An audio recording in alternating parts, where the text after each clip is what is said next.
This Gundam anime series is about to bring new meaning to the term Mobile Suit.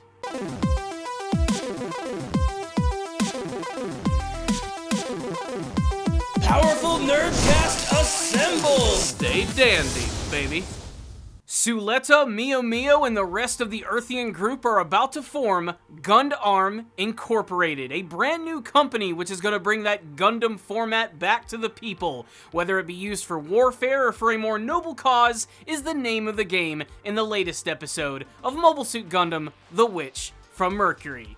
Thank you guys for continuing to watch all of these reviews. This has been one of the most fun reviews that I've done in a very long time. A lot of that is definitely owed to you guys, because of course you're talking in the comments, you're coming up with your thoughts and your theories, and I love hearing them every single week. It's the driving force behind why I actually do these reviews. It's also just a great outlet to talk about one of my favorite franchises of all time, Mobile Suit Gundam. And this episode right here is going to show that the plot is indeed about to thicken. But before we get to that, if you are liking my content, make sure to hit the like button. If you're loving it, make sure to subscribe for more videos just like this. In the last episode of The Witch from Mercury, the Gundam Incorporated company was conceived. And in this episode, it is officially birthed when Miorine decides that she's going to take everyone from Earth House and bring them into this brand new company. And it also is going to bring up the proverbial quote of Uncle Ben himself: with great power comes great responsibility. What are they going to do with this Gundam technology? Are they going to use it for war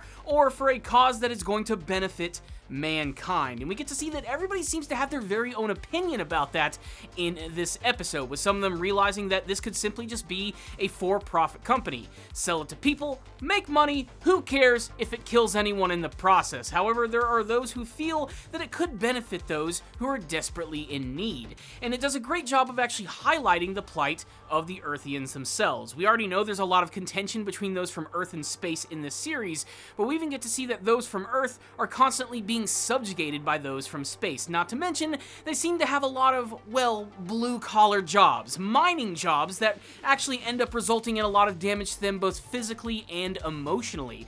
This is something that Choo actually ends up bringing up at the end of the episode, knowing that a lot of the people from Earth have been physically harmed by the mining facilities on Earth. They've lost limbs, and this Gundam technology could potentially help them. And if they can make money in the process, well, that's just kind of a win-win situation. However, in typical Gundam fashion, there's a lot of cogs moving in the story. Everybody's trying to make their power play, and the biggest character in this episode has got to be Shaddiq. He's incredibly mysterious. I'm not quite sure what his endgame is. The fact that he's an orphaned kid, the fact that he's constantly trying to prove himself to everyone and take control and power anywhere that he can get it. If it means taking away Gundam Incorporated from Miorine, he's gonna try and do it, and he doesn't care who gets in his way, and he does it in a way that is very typical of some classic Gundam villains, which is to say he does it with a big smile on his face. He's a character that is especially hard to read, but throughout the course of this episode, he is desperately trying to get his slippery fingers into the Gundam Incorporated group. However, most of this episode was surprisingly bureaucratic. It was basically all about how this company is going to get off on their feet and what they're actually going to do with their assets. Of course, the number one thing is they want to prove that Gundam technology is going to be safe, and they're living in a world where people who quite literally utilize it are referred to as witches, so this is going to be kind of an uphill battle. Them pushing that giant robot up this hill is not going to be easy. Luckily, it seems like everybody is going to be contributing their very own talents in order to actually make this happen. We even get a really great scene between some pretty big characters of Miorine meeting up with Prospera yet again, and there's just a lot of weird moments here that I just can't quite put my finger on quite yet. I can't read Prospera and what her true goal is ultimately going to be, but I really do like that Suletta actually calls her out on the fact that, well, you told me this wasn't a Gundam before, now you're telling me this is a Gundam. What's the deal here? But of course, it seems as Prospera is very good at sort of controlling her daughter and manipulating her mind in this episode, letting her know that this was all a part of a grand plan just for her loving daughter. And it seems to work hook, line, and sinker, as they seem to go along with this entirely. We even have Miorine meeting up with Belmaria, another character who is associated with Prospera, also being involved with the Pale House, and of course the development of the Ferroct Gundam itself. And she seems to take a lot of umbrage with the fact that they simply are called witches. And it's all because they really believe in the true cause of what the Gundams were originally intended for. Not as giant, super cool robot samurai death machines, but as a means of helping people who physically need them. People who are physically unable to do anything, whether it be losing an arm, a limb, or even the use of their entire body. That's what the Gundam format was originally for, and by the end of the episode, Miorine makes the declaration that they have two choices here. They could simply just create the Gundams and sell them as weapons. Sell them to whoever they want. It doesn't matter. They're gonna make money, and that's just the way it's gonna be.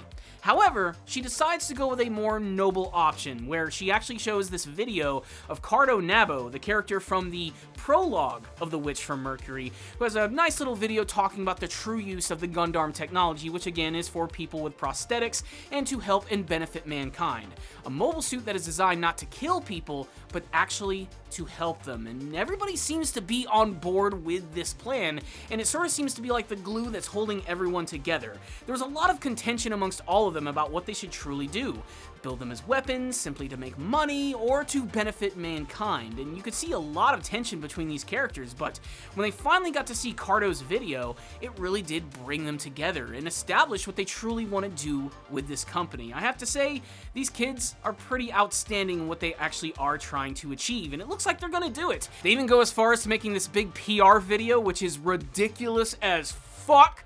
This is easily the funniest part of the entire episode, as Suletta has been put in this video to show what the Gundam Incorporated company is truly going to do and how they're going to prove how this technology is safe and how it can actually benefit people. And the uncomfortableness of her in this video is worth the price of admission alone. I mean, this is a great moment.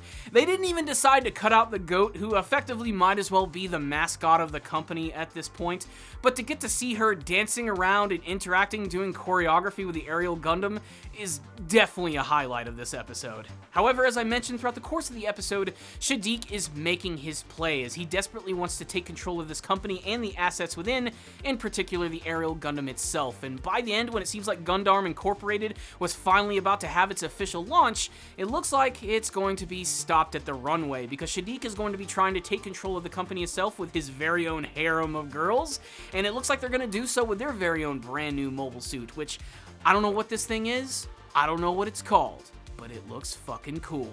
So ultimately, this episode to me was about bringing all of these characters together to squash all their bullshit, to come up with a plan, and to bring them closer, and to show that the differences between the Earth and the space people are really not all that crazy. They can come together and do some really good things. Even Choo-Choo, who desperately wants to break Miorine's face.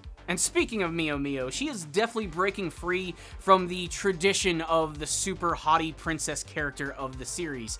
She's a character who is truly going to break barriers in so many ways, and as much as I like Suletta, as far as I'm concerned, Miorine is the best character of the entire series and should be the real main character.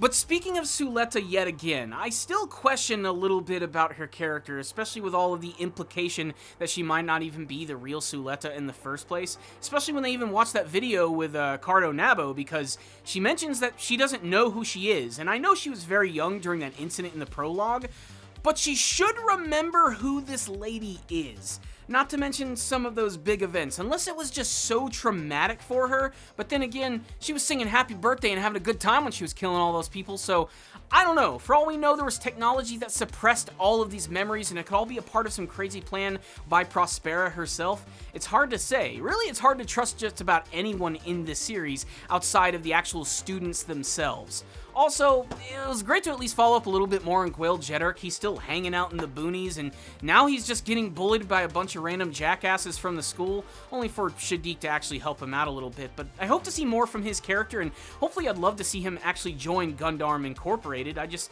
think he's the type of character that would fit in perfectly there, and we just need a big personality like him. I mean, I know we already have a lot of them, but still, I'd love to see him, because I'm just an unabashed Gwail Jeddark fan at this point, I have to admit it. And so with only 4 episodes to go in the first half of this season, I can't wait to see how it's going to pick up and eventually what it's going to turn into. Obviously, this is building up to some sort of massive conflict, which is probably going to pop off a little bit more in the second half of The Witch from Mercury, but as it is now, it's doing a good job of actually building up to that. But I have to admit, I am really waiting for that big major conflict to happen, and it is happening a little more naturally than some of the other series, and I have a feeling it's going to end up being incredibly tragic and very surprising. But for what it is right now, I'm just sort of invested in to see what these students are going to do to protect their company, and if the series has taught us anything, everything's going to be solved with a big massive mobile suit duel, especially with that new one that they teased at the end of this episode, so I'm super psyched to see all of that.